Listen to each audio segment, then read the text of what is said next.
বিসমিল্লাহির রহমানির রাহিম। সুপ্রিয় অনার্স দ্বিতীয় বর্ষের শিক্ষার্থীরা, আশা করি তোমরা আল্লাহর অশেষ রহমতে ভালো আছো, সুস্থ আছো, স্বাস্থ্যবিধি মেনে বাসায় অবস্থান করছো। আমি ফাহমিদা হোসাইন আজকে তোমাদের সাথে ক্লাস নিব ভারতে মুসলমানদের ইতিহাস 1526 থেকে 1858, যেটার বিষয় কোড হচ্ছে আমাদের 22-16-03। এই কোর্সটা থেকে আমি যেই প্রশ্নটার উপরে আজকে তোমাদের সাথে আলোচনা করব, সেই আলোচনার সেই প্রশ্নটি হচ্ছে সপ্তদশ শতাব্দীতে বাংলা ইউরোপীয় বণিকদের কর্মতৎপরতা বিশ্লেষণ করো। সপ্তদশ শতাব্দীতে বাংলায় ইউরোপীয় বণিকদের কর্মতৎপরতা বিশ্লেষণ করো। এই প্রশ্নটি নিয়ে আমি তোমাদের সাথে আলোচনা করব। সবার আগে আমি তোমাদেরকে বলেছি যে শতাব্দী জিনিসটা কিন্তু সবসময় আগে আগে চলে। তাহলে সপ্তদশ শতাব্দী বলতে আমরা বুঝাচ্ছি কিন্তু 1600 থেকে 1699 সাল পর্যন্ত আমাদের যে সময়, যেই 100 বছরটা, সেটাই হচ্ছে সপ্তদশ শতাব্দী। ঠিক আছে? তাহলে এই সময় কিন্তু অনেক ইউরোপীয় বণিকরা এসেছিল আমাদের ভারতীয় উপমহাদেশে, সেটা নিয়ে আমরা আলোচনা করব। আমরা জানি ভারতবর্ষ ছিল ধন সম্পদে পরিপূর্ণ, সৌন্দর্যের লীলাভূমি ছিল এই ভারতবর্ষ। এই ভারতবর্ষের সৌন্দর্য এবং সম্পদে প্রাচুর্যে অস্বাভাবিকভাবে সারা বিশ্বে মনোযোগ আকর্ষণ করেছিল। ইউরোপীয়রাও পৃথিবী আবিষ্কারের নেশা এবং নিজ ভাগ্য পরিবর্তনে বিশ্বের বিভিন্ন প্রান্তরে ছুটতে থাকে। বহু আগে আরব, তুর্কি, আফগানরা ভারতে এসেছে সম্পদের খোঁজে। আমরা জানি যে সুলতান মাহমুদ এসেছিল, তার পরবর্তীতে মোহাম্মদ ঘুরি। আমি তোমাদের গত ক্লাসে সুলতান মাহমুদের ক্লাস সম্পর্কে আলোচনা করেছিলাম, তোমাদের ভারতের উপমহাদেশের ইতিহাসের মধ্যে, যেটা 22-16-01 ওই কোর্সে তোমরা পড়ো এটা। উনি ছিলেন একজন তুর্কি। তারপরে আফগানরা এসেছে ভারতবর্ষে। তারা সবাই এসেছে শুধু ভারতবর্ষের কি অর্থ সম্পদের লোভে এবং এইটার প্রাকৃতিক সৌন্দর্যে হয়ে আকর্ষিত হয়ে তারা কিন্তু এই ভারতবর্ষে এসেছিল। প্রথম দিকে তারা শুধুমাত্র আসে সম্পদের খোঁজে। পরবর্তীতে ইউরোপীয়রাও ঠিক তখন বিভিন্ন জাতি ভারতে আসে। প্রথম দিকে তারা শুধু ব্যবসা বাণিজ্যের জন্য মনোযোগ দিতে থাকে, পরবর্তীতে তারা কিন্তু রাজনীতিতে জড়িয়ে পড়ে এবং একসময় তারা ভারতবর্ষের ভাগ্য নিয়ন্ত্রকের ভূমিকায় অবতীর্ণ হয়। ঠিক আছে? তাহলে প্রথমে ভারতবর্ষে আসে কেন? দেখো, অজানাকে জানার আগ্রহ। এই অজানাকে জানার আগ্রহ থেকেই কিন্তু ইউরোপীয় বণিকরা প্রথমে আসে। ইউরোপীয় যে রেনেসাঁর সূত্রপাত হয়, তারা আবিষ্কারের নেশায় সমগ্র পৃথিবীতে ছুটতে শুরু করে। তাছাড়া ভারতবর্ষে আসার চেষ্টা করতে থাকে। এর ফলশ্রুতিতে পর্তুগিজ কলম্বাস 1492 সালে আমেরিকা আবিষ্কার করেন এবং তাদের এই অজানাকে জানার আগ্রহই একদিন ভারতবর্ষে নিয়ে আসে। তারপর দেখো, নতুন জলপথ আবিষ্কার। অতি প্রাচীনকাল থেকে ভারতবর্ষ ছিল সম্পদে পরিপূর্ণ, তাই ব্যবসা বাণিজ্যের জন্য আরবীয় বণিকরা জলপথে এবং স্থলপথে ভারতবর্ষে আসতো। আর ব্যবসার একচেটিয়া অধিকার প্রতিষ্ঠা একসময় আরবীয়রা ভূমধ্যসাগর এবং লোহিত সাগর নিয়ন্ত্রণ নিলে ইউরোপীয়রা বেকায়দায় পড়ে এবং বিকল্প পথে ভারতে আসার চেষ্টা চালায়। 1498 সালে তারা কালিকট বন্দর আসতে সক্ষম হয়।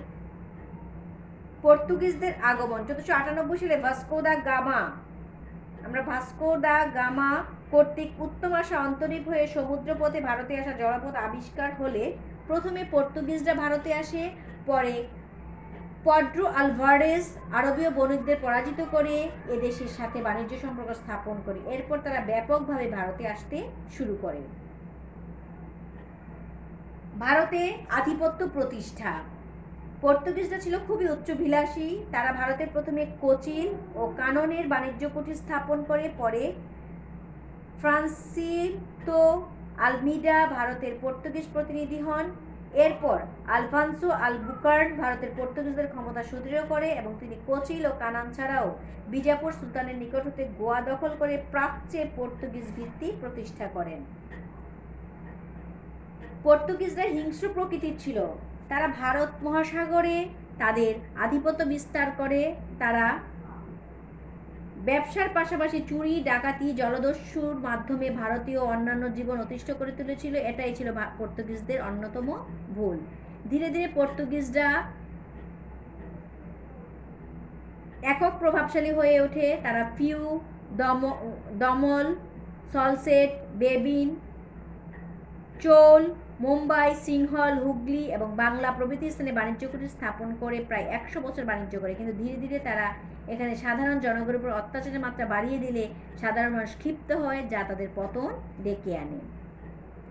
দিন দিন পর্তুগিজরা, দেখো ধর্মীয় হস্তক্ষেপের ক্ষেত্রে আমরা দেখি দিন দিন পর্তুগিজরা প্রভাবশালী হয়ে উঠলে তারা অত্যাচারের মাত্রা বাড়িয়ে দেয়। তারা ভারতীয় ব্যবসায়ীদের উপর অতিরিক্ত কর বসাতো। এছাড়া স্থানীয় হিন্দু মুসলিম বালক বালিকাদের ধরে নিয়ে জোরপূর্বক খ্রিস্টান ধর্মে দীক্ষিত করত, যা এদেশের মানুষের ভীতির প্রতিক্রিয়া সৃষ্টি করে। ফলে দেশীয় বণিকরা তাদের হুগলি থেকে বিতাড়িত করে।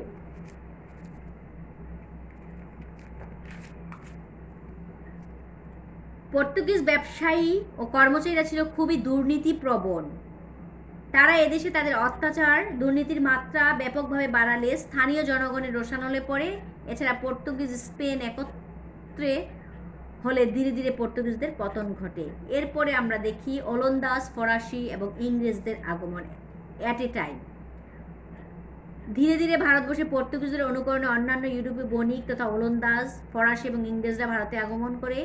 পর্তুগিজরা এদের সাথে ব্যবসার প্রতিযোগিতায় পড়ে, ফলে দমন ও দিউ ছাড়া সমস্ত বন্দরই তাদের হাতছাড়া হয়ে যায়। এক পর্যায়ে তারা ভারত ত্যাগ করে। পর্তুগিজদের পরেই হল্যান্ডের অধিবাসী অর্থাৎ ওলন্দাজরা ভারতে আসা শুরু করে। ফলে পর্তুগিজদের সাথে এরা প্রতিযোগিতায় অবতীর্ণ হয়। 1605 সালে এরা কাশিমবাজার, বিহার, উড়িষ্যা, সুরিকট প্রভৃতি স্থানে বাণিজ্য কুটির স্থাপন করে। তবে শেষের দিকে কোম্পানির সাথে বাণিজ্য দ্বন্দ্বে তাদের পতন ঘটে। ডেনমার্কদের আগমন। ওলন্দাজদের পতনের পর ডেনমার্কের অধিবাসী তথা ডেনিমা বা দিনেমাররা ভারতে আগমন করেন। এটা হচ্ছে ডেনমার্কের অধিবাসীদেরকে বলা হতো। তারা 1616 সালে ইস্ট ইন্ডিয়া কোম্পানি গঠন করে এবং 1620 সালে তারা দক্ষিণ ভারতের তাঞ্জেরা এবং 1676 সালে শ্রীরামপুরে বাণিজ্য কুটির স্থাপন, কিন্তু ব্যবসায় সুবিধা করতে না পারে ইংরেজদের নিকট কুঠি বিক্রি করে তারা চলে যায়। এরপর আসে ইংরেজদের আগমন। ইউরোপীয়দের মধ্যে প্রায় শেষের দিকে, সব শেষে ইংরেজরা ভারতে আসে বাণিজ্য করার উদ্দেশ্যে। একের পর এক তারা প্রতিদ্বন্দ্বী অন্যান্য ইউরোপীয়দের এ দেশ থেকে বিতাড়িত করতে সক্ষম হয়। এছাড়া ব্রিটিশ ইস্ট ইন্ডিয়া কোম্পানি গঠন করে এবং ব্রিটিশ রানীর সুপারিশ এবং মোগল শাসকদের সহায়তায় তারা অবাধে বাণিজ্য শুরু করে। এই অবাধে বাণিজ্য শুরু করে তারা কৌশলে মোগল সম্রাটদের কাছ থেকে তারা বিনা শুল্কে একসময় বাণিজ্য করার অনুমতি লাভ করে। এভাবে তারা বুঝতে পারে যে বাংলার শাসকরা তথা ভারতবর্ষের সম্রাটরা রাজনৈতিকভাবে অত্যন্ত দুর্বল ছিল। এই দুর্বলতার সুযোগ নিয়ে তারা ভারত উপমহাদেশের রাজনীতিতে প্রবেশ করে। এই ধীরে ধীরে রাজনীতিতে হস্তক্ষেপ করে এবং অবশেষে 1757 সালে আমরা সবাই জানি পলাশির যুদ্ধের মাধ্যমে নবাব সিরাজউদ্দৌলাকে পতন ঘটিয়ে ভারতবর্ষের অন্যতম একটি অঞ্চল বা অন্যতম একটি স্থান বাংলা, বিহার, উড়িষ্যার এই পুরো কলকাতাটা তারা কি করে নেয়, হস্তগত করে নেয়। এখানে তারা বাণিজ্য কুটির স্থাপন করে এবং তারা দ্বৈত শাসনের মাধ্যমে এখানকার শাসন ব্যবস্থাকে পরিচালনা করে। এই যে আমরা দেখলাম সপ্তদশ শতকে ভারতে ইউরোপীয় বণিকদের আগমন। এই ইউরোপীয় বণিকদের আগমনের মধ্যে অন্যতম হচ্ছে পর্তুগিজদের আগমন, পর্তুগিজরা বেশ কিছুদিন প্রায় 100 বছর পর্যন্ত তারা এই ভারতবর্ষে রাজত্ব করেছিল। তারা এখানে ব্যবসার উদ্দেশ্যে, ব্যবসা বাণিজ্যের উদ্দেশ্যেই আসে, কিন্তু আস্তে আস্তে তারা রাজনীতিতে প্রবেশ হস্তক্ষেপ করে, কিন্তু খুব অল্প কিছু ভারতবর্ষের কিছু অংশের মধ্যেই তারা তাদের অধিকার স্থাপন করতে পারে। কিন্তু পরবর্তীতে তাদের দেখানো পথ ধরে যখন ওলন্দাজ, তা ফরাসি এবং ইংরেজরা আসে, তাদের সাথে তারা পেরে উঠতে না পারে। এক সময় দেখা যায় যে তারা এই দেশ থেকে চলে যায়। পরবর্তীতে ওলন্দাজ, ফরাসি এবং ইংরেজরা থাকে। ওলন্দাজ এবং ফরাসিদের সাথে ওলন্দাজ এবং ফরাসিরা ইংরেজদের সাথে টিকে উঠতে পারে না। পরবর্তীতে দেখা যায় ফরাসি এবং ওলন্দাজরাও এই দেশ ত্যাগ করে চলে যায়, কিন্তু ইংরেজরা ব্যবসা বাণিজ্য করার উদ্দেশ্যে এসেও তারা দেখা যায় যে এদেশের রাজনীতিতে প্রবেশ করে, এবং রাজনীতিতে প্রবেশ করে এদেশের স্বাধীনতাকে বা এদেশের মানুষকে পরাধীনতার শৃঙ্খলে আবদ্ধ করে ফেলে প্রায় 200 বছরের জন্য। ঠিক আছে, তাহলে এই যে সপ্তদশ শতকে বাংলায় ইউরোপীয় বণিকদের আগমন, তা এটার আগমনটা শুরু করে হচ্ছে পর্তুগিজরা। কেন করে? তারা অজানাকে জানার আগ্রহ ছিল তাদের মধ্যে, কোন জায়গায় কি আছে সেই জিনিসগুলো জানার জন্যই কিন্তু তারা প্রথমে তাদের এই অভিযানগুলোকে শুরু করে। পরবর্তীতে দেখা যায় যে নাবিক কলম্বাস এটা শুরু করেন এবং নতুন জলপথ ভাস্কো দা গামা নতুন জলপথ আবিষ্কার করে। এই জলপথ আবিষ্কারের মধ্য দিয়েই কিন্তু পর্তুগিজরা ভারতবর্ষে আসে। উত্তম আশা অন্তরীপ হয়ে তারা ভারতে আসার জলপথ আবিষ্কার হলে তারা প্রথম ভারতবর্ষে কিন্তু আসে, এবং এসে আমরা দেখলাম এখানে তারা আধিপত্য প্রতিষ্ঠা করে, এবং শুধু আধিপত্যই প্রতিষ্ঠা করে না, তারা এদেশের জনগণের উপর অত্যাচার চালাতে থাকে। তাদের অত্যাচারে জনগণ অতিষ্ঠ হয়ে পড়ে, এবং দেখা যায় যে এই অতিষ্ঠর ফলেই তারা যে বিভিন্ন স্থানে বাণিজ্য কুটিগুলো স্থাপন করে সেই অঞ্চলের জনগণের উপর তারা অস্বাভাবিক হারে কর আরোপ করে, এবং সেখানে আমরা ধর্মীয় হস্তক্ষেপে কী দেখলাম, ছোট ছোট বালক বালিকাকে তারা জোরপূর্বক খ্রিস্টান ধর্মে দীক্ষিত করতে থাকে। এই যে খ্রিস্টান ধর্মে দীক্ষিত করে, যার ফলে কি হয় যে আস্তে আস্তে জনগণ তাদের প্রতি অতিষ্ঠ হয়ে থাকে, এবং তারা যে কর্মচারীগুলোকে নিয়োগ দিয়েছিল সেই কর্মচারীরা ছিল অত্যন্ত দুর্নীতিপরায়ণ। তারা অত্যাচার এবং দুর্নীতির মাত্রা ব্যাপকভাবে বাড়ালে স্থানীয় জনগণের রোষানলে তারা পড়ে। তারা তখন কি করলো যে এরই মধ্যে দেখা যায় যে ইউরোপের অন্যান্য যে বণিকরা, ওলন্দাজ, ফরাসি, ইংরেজরা, ওলন্দাজরা, তারপর ফরাসিরা, তারপর ইংরেজ আস্তে আস্তে আসতে শুরু করছে। তারা সেই ব্যবসা বাণিজ্য জায়গায় ব্যবসা বাণিজ্য যে তারা চালাতো, তাদের জায়গায় তারা ওদেরকে ছেড়ে দিল, যার ফলে একসময় দেখা যায় এবং ওদের কাছে সাহায্য আশা করলো। তখন তারা সাহায্য করার ফলে তাদের সাহায্যে এবং স্থানীয় জনগণ বিভিন্ন ইউরোপীয় আরও যে অন্যান্য বণিকরা ছিল তাদের সাহায্য নিয়ে তারা কী করেছিল, পর্তুগিজদেরকে সে দেশ থেকে বিতাড়িত করে, ভারতবর্ষ থেকে বিতাড়িত করে। তারপরে আমরা দেখলাম যে তাহলে কি দেখলাম যে এখানে প্রথমে কিন্তু পর্তুগিজরা ব্যবসা বাণিজ্যের উদ্দেশ্যে এসে তারাও কিন্তু শান্তি দেয় নাই, তারাও এদেশের রাজনীতিতেই প্রবেশ করতে চেয়েছিল। কারণ ঐশ্বর্য, ধন সম্পদে পরিপূর্ণ, প্রাকৃতিক সৌন্দর্যে ভরপুর একটি দেশ যদি সে দেশটা কী করতে পারে, রাজনীতিও নিজের হাতে নিয়ে নেয়, তাহলে কী হবে, পুরো দেশটাকেই তারা সুন্দরভাবে বা তারা তাদের ইচ্ছা মতো শাসন কার্য পরিচালনা করতে পারবে এবং ব্যবসা বাণিজ্য করতে পারবে। পরবর্তীতে যখন ওলন্দাজরা আসে, ওলন্দাজদেরও একই রকমের ইচ্ছা ছিল এবং তারাও চেয়েছিল কিন্তু এভাবেই দেশের ধন সম্পদগুলো এবং রাজনীতিতে প্রবেশ করে ধন সম্পদগুলোকে আরোহণ করা। কিন্তু ওলন্দাজ এবং ফরাসিরা সেই দ্বন্দ্বে টিকে উঠতে পারেনি, যেটা ইংরেজদের কৌশলের কাছে তারা কি হয়ে যায়, হার মেনে যায়। পরবর্তীতে দেখা যায় যে এই ইংরেজরা এই ইউরোপে বণিকদের মধ্যে সর্বশেষ আসে ইংরেজরা, এবং ইংরেজরাই দেখা যায় যে সমস্ত জাতিকে ভারতীয় উপমহাদেশ থেকে সরিয়ে তারা নিজেদের মতো শুধু ধন সম্পদই আরোহণ করে না, দেশের রাজনীতিতেও অংশগ্রহণ করে, এবং পুরো ভারত প্রথমে তারা বাংলা, বিহার, উড়িষ্যার, তারপরে কলকাতা, সুতানটি এই অঞ্চলগুলোকে তারা দখল করে। পরবর্তীতে আস্তে আস্তে আস্তে আস্তে পুরো ভারতবর্ষকে প্রথমে বাংলার শেষ নবাব সিরাজউদ্দৌলাকে পলাশির যুদ্ধের মাধ্যমে পরাজিত করে। পরবর্তীতে বাংলার স্বাধীন নবাব শেষ হয়ে যায়, এবং পরাধীন যে নবাব তারা যে নামে মাত্র নবাব বা পুতুল নবাব তৈরি করে সমস্ত দায়ী দায়িত্ব বা ক্ষমতা থাকে ইংরেজদের হাতে, এইভাবে তারা নবাবকে আনে, সেই নবাবের মাধ্যমে তারা দেশ পরিচালনা করতে থাকে। কিন্তু সেই পর্যায়ে দেখা যায় পরিসমাপ্তি ঘটে 1764 সালে বক্সারের যুদ্ধে। সেই বক্সারের যুদ্ধের পরে তারা কি করে, আমরা জানি এই কাহিনীগুলো, আমরা কিছুদিন আগেই আমরা এই ক্লাসগুলো নিয়েছিলাম, যে তারা দ্বৈত শাসন করে। যে দ্বৈত শাসন তারা করে, যে অর্থ থাকবে ইংরেজদের হাতে, কিন্তু প্রশাসনিক দায়িত্বটা থাকবে কার কাছে, নবাবের হাতে। এভাবে তারা দ্বৈত শাসন চালু করে তারা দেশ পরিচালনা করতে থাকে। পরবর্তীতে দেখা যায় যে এই আস্তে আস্তে 1857 সালে সিপাহী বিপ্লবের মাধ্যমে তারা পুরোপুরি ভারতবর্ষের স্বাধীনতাকে হরণ করে নেয় এবং ভারতবর্ষের অন্যতম শাসকের ভূমিকায় অবতীর্ণ হয়। যদিও ইংরেজরা আগমন করে এদেশে একটি ইস্ট ইন্ডিয়া কোম্পানি নামে একটি কোম্পানি জাস্ট বাণিজ্য করার উদ্দেশ্যে আসে।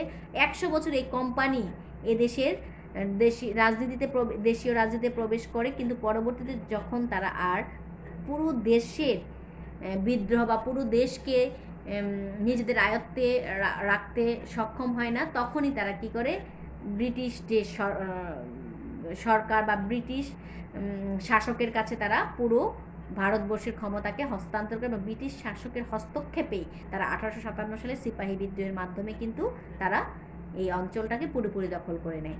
তাহলে আমরা যে দেখলাম আজকে সপ্তদশ শতকে বাংলা ইউরোপীয় বণিকদের কর্মতৎপরতা, এভাবে আমরা দিব যে প্রথমে আসে তাহলে কোন দেশ, আমরা বললাম যে কোন ইউরোপীয় বণিকরা আসে, পর্তুগিজরা।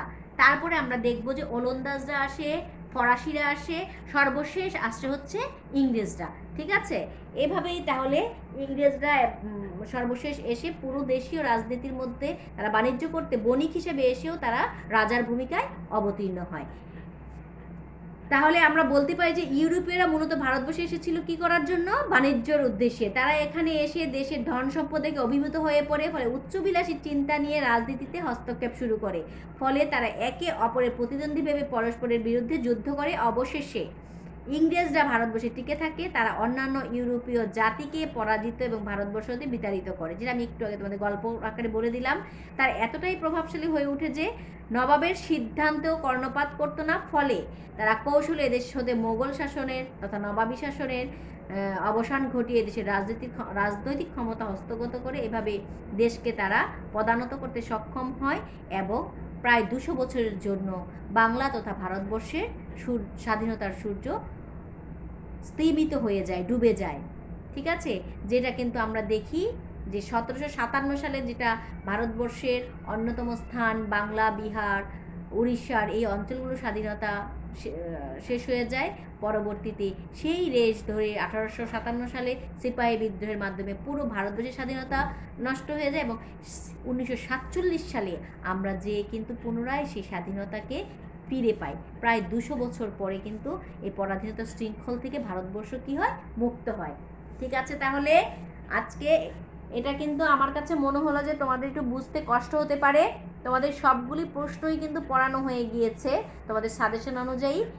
এই প্রশ্নটা আমি নিজে মনে করছি, যেটা আমি তোমাদেরকে যেহেতু এতদিন আমরা ক্লাস 2 যখন ক্লাস নিয়েছি, তোমাদের যেগুলো নিয়ে মানে আমার পূর্ববর্তী স্টুডেন্টদের যেগুলো নিয়ে কোয়ারি থাকতো, কোশ্চেন থাকতো, আমার মনে হয় যে তোমরাও যদি আমার সাথে ক্লাসরুমে ক্লাস করতে, তাহলে হয়তো তোমরা বলতে। আমার কাছে যেটা মনে হচ্ছে যে তোমাদের ক্লাসগুলো পুনরায় রিভিউ করা উচিত। এই জন্য যে প্রশ্নগুলো আমার কাছে মানে মনে হয় একটু জটিল, তোমাদের কাছে কষ্ট হতে পারে, আমি সেইগুলো কিন্তু বেছে বেছে তোমাদেরকে করাচ্ছি। তোমরা যদি তোমাদের কাছে পার্সোনালি কারো কাছে যদি কোনো প্রশ্ন বুঝতে কষ্ট হয় বা কোনো প্রশ্ন জটিল মনে হয়, সেটা অবশ্যই তোমরা কমেন্ট বক্সে লিখতে পারো অথবা আমাকে পার্সোনালি তোমরা কল করে জানাতে পারো। আমি অবশ্যই সেটার উপরে তোমাদেরকে ক্লাস নিব এবং তোমাদের ভালো করে বুঝিয়ে দেওয়ার চেষ্টা করব। এবং আমি আশা করব এই প্রশ্নটা তোমরা দ্বিতীয় বর্ষের যারা স্টুডেন্ট আছো তারা বাসায় পড়ে খাতার মধ্যে সুন্দর করে তোমরা লিখবে। তোমাদের মধ্যে যেমন আছো আকাশ, শাওন, অর্ক, রিমা, তোমরা অবশ্যই প্রশ্নগুলো সুন্দর করে পড়ে বাবা বাসায় লিখে ফেলবে। তাহলে কিন্তু তোমরা অনেকটা এগিয়ে যাবে। তোমাদের যখনই পরীক্ষা হোক তোমাদের ভিতরে কোনো জড়তা কাজ করবে না, মানে এতদিন পর্যন্ত লিখো নাই, লেখায় হাত আসছে না, এই জিনিসগুলো কিন্তু তোমাদের হবে না।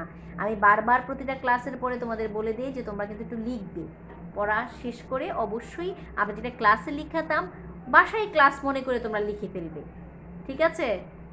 অবশ্যই লিখবে বাবা। ভালো থেকো তাহলে। আবার কোনো ইনশাল্লাহ চলে আসবো অন্য কোনো একটা প্রশ্ন তোমাদের সাথে আলোচনা করার জন্য। তোমরা যদি কোনো প্রশ্ন নিজে থেকে আলোচনা মানে শুনতে চাও তাহলে অবশ্যই আমাকে জানাবে। আজকে এ পর্যন্তই থাক, সবাই ভালো থেকো। ওকে, থ্যাংক ইউ ভেরি মাচ।